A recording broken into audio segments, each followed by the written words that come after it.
Chapter 1. I am back at last after my absence of 2 weeks. Our party has been in Roulettenberg since the day before yesterday. I thought they would have been expecting me with inexpressible impatience, but I was mistaken. The general looked at me with the coolest detachment, uttered a few condescending words, and sent me to his sister. It was evident that they had borrowed some money somewhere. I even thought the general was a little ashamed to see me. Maria Filipovna was extremely busy and held only a short conversation with me. She took the money, however, counted it, and listened to everything I had to report. Mezentsov, the little Frenchman, and some Englishman or other were expected to dinner. As usual, as soon as there is some money, there is a dinner party. The same as in Moscow. Polina Alexandrovna, when she saw me, asked why I had taken so long, and then walked away without waiting for an answer. Of course she did it on purpose. All the same, we shall have to have a talk. A lot of things have accumulated.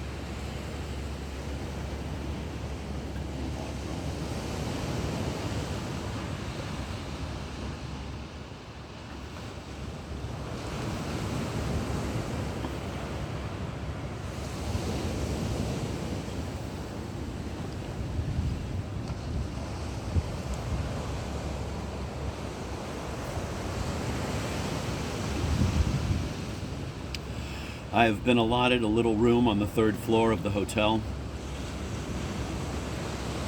I am known to belong to the general's suite. Everything goes to show that they have somehow managed to make an impression. Everybody here takes the general for somebody very rich and very grand. Even before dinner, he found time to give me, among other commissions, 2,000 franc notes to change for him. I changed them in the hotel. Now they will look on us as millionaires for at least a week. I was intending to fetch Misha or Nadia and take them for a walk, but as we came downstairs, I was summoned to the general. He deemed it necessary to inquire where I was taking them. The man is definitely incapable of looking me in the face. He would very much like to, but I reply every time with a look so intent, that is to say, so disrespectful that it seems to disconcert him.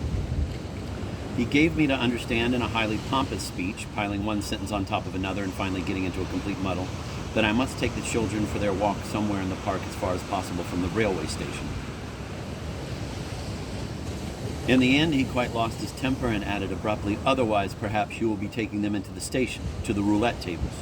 You must excuse me," he added. "But I know you are still rather irresponsible and perhaps capable of gambling.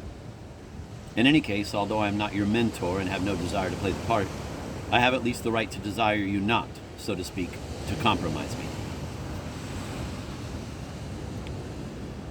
"But after all, I haven't even any money," I answered quietly, "and one must have some before one can lose it." "You shall have it immediately," the general answered, reddening slightly.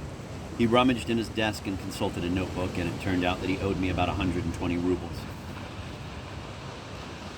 "But how are we going to work it out?" he began. "We shall have to convert it into thalers.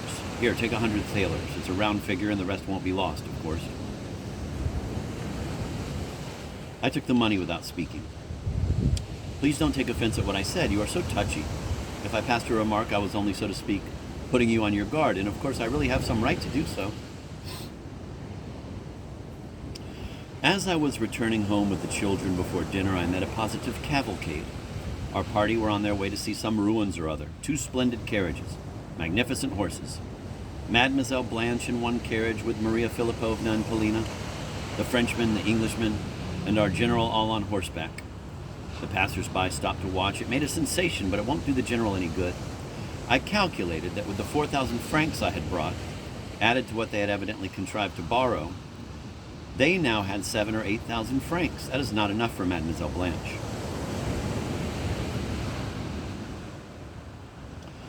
Mademoiselle Blanche is also staying in our hotel with her mother. Our Frenchman is here somewhere as well. The servants call him Monsieur le Comte, and Mademoiselle Blanche's mother is Madame la Comtesse.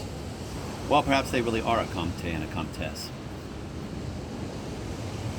I knew that Monsieur le Comte would ignore me when we assembled for dinner. The general, of course, would never think of introducing us or even of presenting me to him.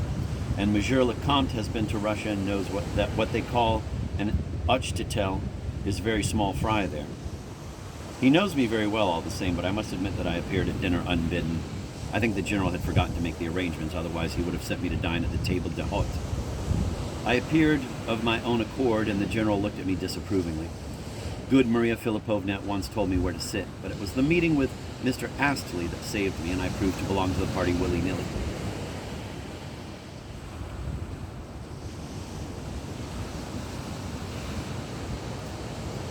I met this strange Englishman for the first time in Prussia in a railway carriage where we were sitting opposite each other when I was on the way to join our party.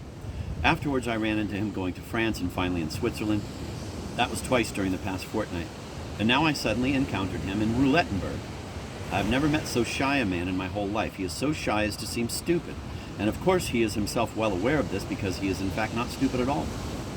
He is very nice and gentle though. I managed to get him into conversation at our first meeting in Prussia. He told me he had been at the North Cape this summer and that he would very much like to visit the fair at Nizhny Novgorod. I don't know how he made the general's acquaintance, but he appears to be head over heels in love with Polina. When she came in, he went as red as fire. He was very pleased that I was sitting next to him at the table and already seems to regard me as a bosom friend. At dinner, the Frenchman put on extraordinary airs. His manner to everybody was haughty and negligent. In Moscow, I remember he used to talk a lot of bombast. He talked a great deal about finance and Russian politics. The general sometimes ventured to disagree with him, but modestly, only as far as he could without damaging his own consequence. I was in a strange mood. Of course, even before halfway through dinner, I had managed to ask myself my usual invariable question. Why do I hang about round this general? Why haven't I left them long ago? Occasionally, I glanced at Polina Alexandrova. She took absolutely no notice of me. I ended by getting annoyed and making up my mind to behave badly.